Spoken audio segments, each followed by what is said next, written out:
Well, Lynn, thank you for being here today. I appreciate you accepting my invitation to come and hear my presentation in regards to a total wellness management system here at Mountain America Credit Union.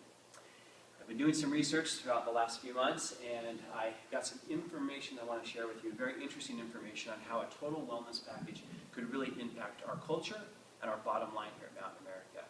We're talking about a business case for total health management here at the credit union. So let's get started. Why invest in health and wellness with our employees? Great question.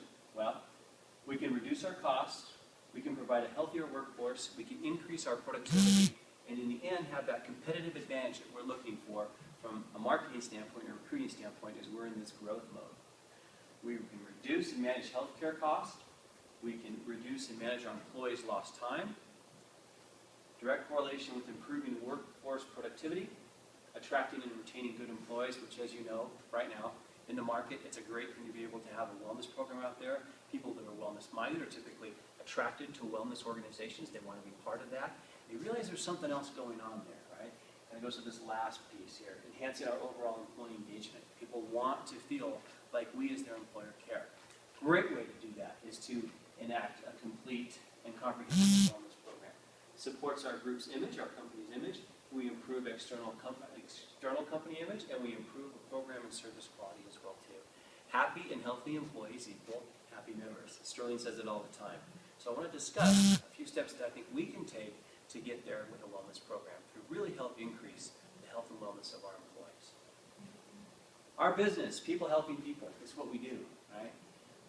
We want to give our employees those tools that they need to help carve out a healthy lifestyle so that wellness becomes part of their lives. Nothing says we care like providing them with those tools.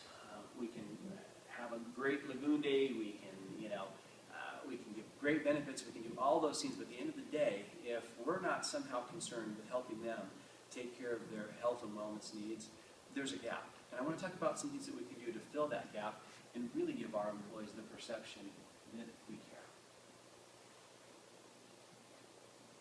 Okay. What are we talking about here? We're talking about cost containment. 75% of all of our claims, actually, we have no control over, which may sound like bad news, but hold judgment for just 1 second, because 25% we have complete control over. Some of those things that we have control over in our workforce are things like depression, stress, blood sugar, smoking, obesity, blood pressure, and a sedentary lifestyle. And those are the things we want to focus on today in the few minutes that I'm with you. I don't necessarily want to talk about this 75% because, yes, we hope that we can influence that, but this 25% is where we have control to make a difference for cost containment and also to enact those programs that will help with engagement. We did a predictive risk analysis based on our claims over the last 4 years. We looked at what we expect to have happen in 2013, 2014, based on these different factors and what the potential cost would be. So I want to present that to you and talk to you a little bit more about where we can intercede with a program that would really help limit those costs. As we did this review in the PRA, we noticed that there's 4 things that stand out in our workforce here at Mountain America. And first, high body mass index. We're talking about just being overweight, basically, or a high BMI. Second, high stress. We're going to talk about that in a little while, and the cost that that has on the organization when we have employees that are experiencing a high level of stress. Okay? Inactivity. That's physical activity less than 1 time a week. That's the definition. So we have many employees that are not exercising at least 1 time a week. And life satisfaction, partially satisfied or not satisfied with life in general. Okay? We've got a large contingent of our workforce that's experiencing depression, anxiety, those sorts of things. As you know, we've got our brown bags that we do every other month that we've tailored to those types of stress relief and yoga and meditation. That's been very effective, but unless we can really enact a comprehensive plan, we're only scratching the surface. And I'll show you what those numbers look like in just a second. Okay, some of the cost. Stress, I mentioned it, impacts approximately 271 individuals in our organization. That's 28% of our population are dealing with stress issues right now. Okay? But we know that other issues spin off from stress as well too. Okay? From previous studies, individuals with high stress can cost as much as $2,500 in additional costs for claims costs throughout the year. If you brought that all together, the aggregate amounts to more than $696,000 in excess costs by this percentage of the population, 28%, that is quote-unquote stressed. The total potential excess of costs for all these factors over $1,845,000. That's the cost that we can impact with a total wellness program, even though it's only 25% of the total claims cost. So it's pretty monumental and it's pretty impactful. Now, to break that down, to take a look at it specifically, again, I stress number one, $696,000 predicted to spend in the next year based on our current claims usage. High body mass index, again, being overweight for your size, your stature, $416,000, almost $500,000 just in that alone. Our exercise programs absolutely address that, and they help people make those lifestyle changes to bring that BMI down, to be happier and healthier. Because there's no question that the stress and the body mass index go hand in hand, right? Lots of recent research, most recently out of the University of Michigan, that exercising 4 times a day, every bit as effective as antidepressants. We have a high psychotropic use here at Mountain America Credit Union. What a great way to kill 2 birds with 1 stone. Again, reported depression, $221,000, almost $250,000 in claims costs, just based on that depression. We have brought this down substantially with our brown bag series. However, there's more work to do. Former tobacco use, inactivity, $125,000, just from an inactivity standpoint. Wow. Our programs, our 4x4, the Way to Health program, everything that we've got going on, and even our end of year program. All those programs address that, but in their totality don't get to what we need to do, and that's what we're going to talk about.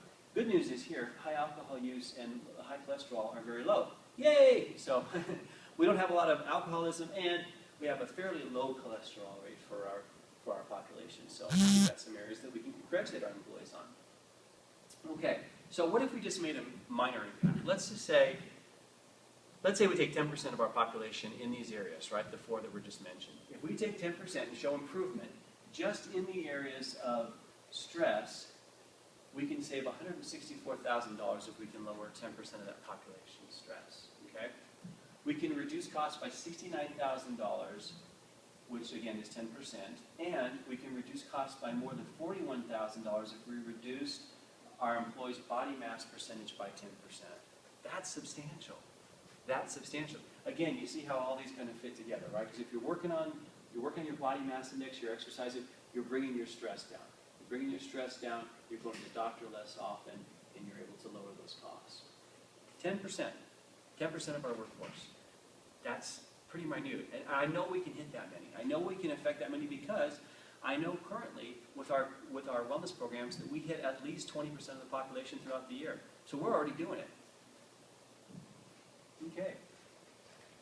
We know costs are going up, right? We know that the cost of medical is going up substantially.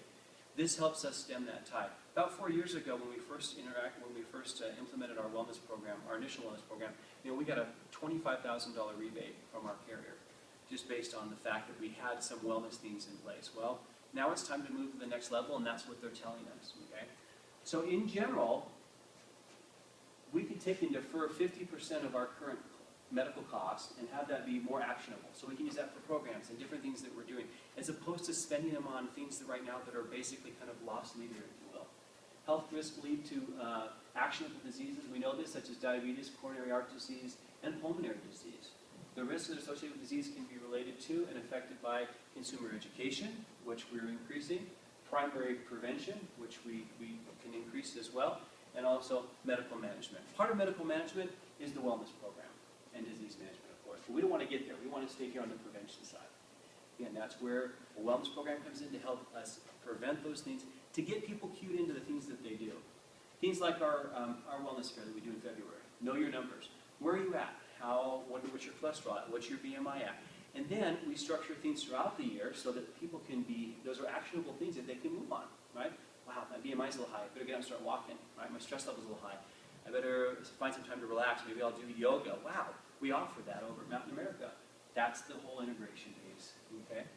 So, in closing, what I'd like to say is that I believe that with a comprehensive wellness program, we will be able to affect cost, contain cost, and be able to create a culture of wellness at Mountain America that I think will serve